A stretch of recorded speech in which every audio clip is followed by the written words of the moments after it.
Welcome, everyone. I've got some incredibly exciting news to share with you all today. In this explainer, we're looking at an off-grid adventure that is completely, literally rewriting the future of transportation. We are exploring a journey that acted as a real-world laboratory, pushing the absolute limits of electric vehicles in one of the most unforgiving environments on Earth. Okay, let's dive right into this. The story starts with a couple, Evelyn and her partner. Now, they aren't 20-somethings out looking for viral internet glory. Actually, they decided to recreate their exact honeymoon route exactly 43 years later. But, they decided to do it with a massive, modern twist. Instead of a traditional gas guzzler, they left their old car in the garage and took a modern Tesla Model Y straight into the red heart of Australia. By doing this, they turned a nostalgic, romantic trip into the ultimate stress test for EV architecture.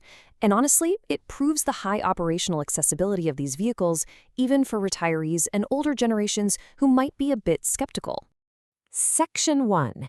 The Ultimate Outback Stress Test. This journey brilliantly bridges the massive gap between metropolitan luxury and rugged survivalism, acting as a real-world laboratory for high-stress vehicle endurance. And this perfectly illustrates the true antagonists of our story. The Australian Outback is basically a worst-case scenario.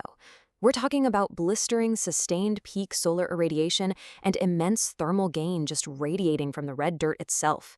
Add to that the geographic isolation, where vast distances are measured in days of driving, not kilometers, and a complete infrastructure silence. Absolutely zero technical support. So how on earth did they survive it?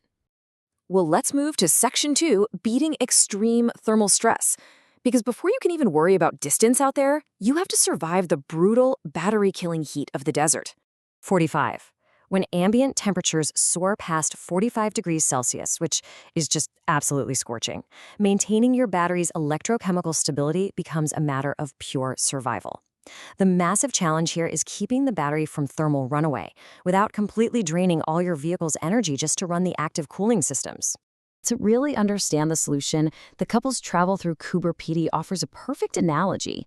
It's this incredibly lunar-like landscape of opal miners where the residents literally live underground in rock dugouts. By moving beneath the earth, they're using the natural thermal mass of the rock to naturally maintain perfect temperatures year-round.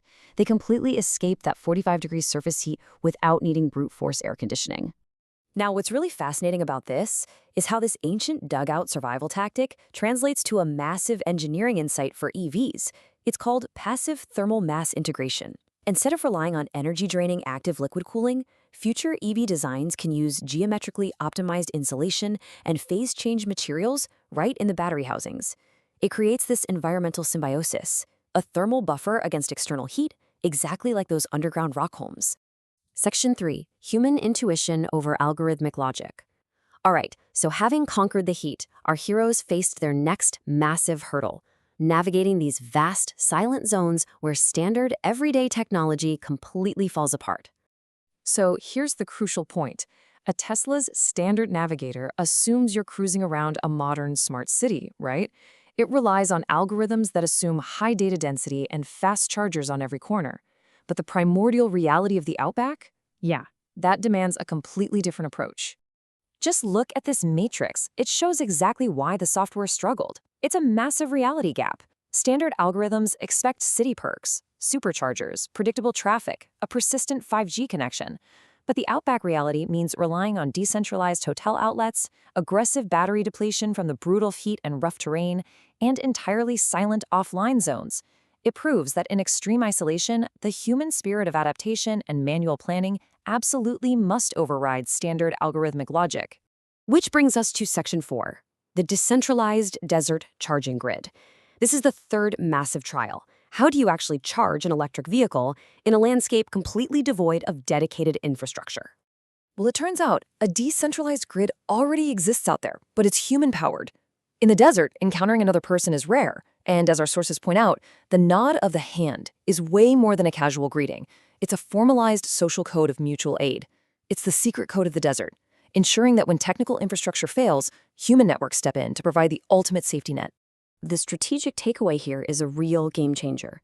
Operators can achieve a slow burn replenishment just by using standard 240-volt hotel outlets at remote settlements.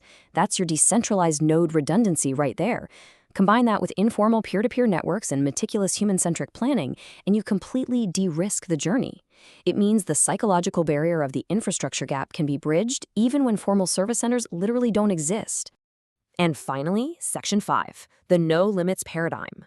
Let's look at the ultimate resolution of this incredible journey and what it definitively proves for the global automotive industry.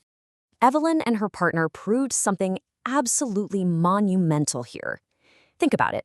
If a platform designed for a modern smart city can dominate the most extreme, unforgiving climate on Earth without a single drop of fossil fuel, then all technical and psychological barriers are officially shattered. EV technology has essentially de-risked the most challenging markets on the planet. The future of exploration is no longer tied to gas logistics. It is silent, it is sustainable, and it is practically limitless. I want to thank all of our loyal listeners, as usual, for joining me for this explainer today. I really hope these insights gave you some genuinely interesting news and a fresh perspective on what modern EVs can actually do.